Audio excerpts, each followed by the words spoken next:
Welcome to the World Trade Webcast.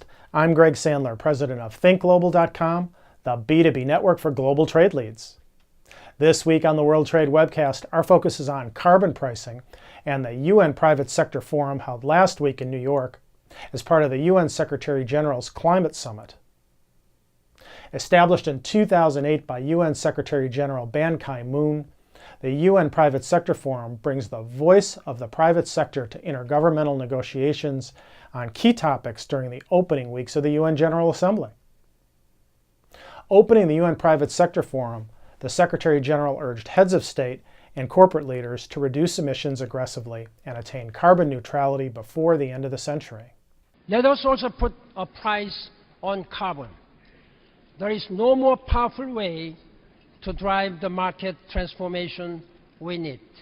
The UN Private Sector Forum's Caring for Climate initiative calls on companies worldwide to implement carbon pricing strategies, including integrating carbon pricing into corporate long-term strategies and investment decisions, and advocating the importance of carbon pricing,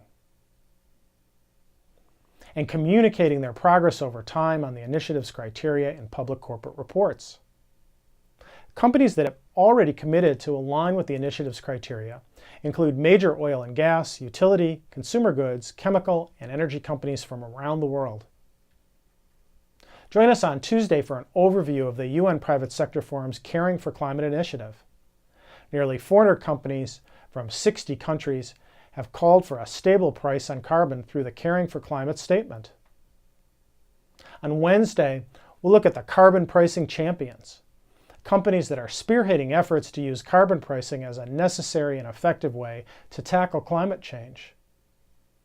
And on Thursday, we'll review the Global Investor Statement on Climate Change, in which more than 340 global institutional investors, representing more than $24 trillion in assets, recently called on governments worldwide to provide stable, reliable, and economically meaningful carbon pricing.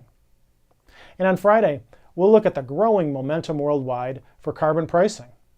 73 countries and 22 states, provinces, and cities, together responsible for 54% of global greenhouse gas emissions and 52% of world GDP, have joined more than 1,000 businesses and investors in signaling their support for carbon pricing through a series of initiatives announced during the UN's Climate Leadership Summit last week.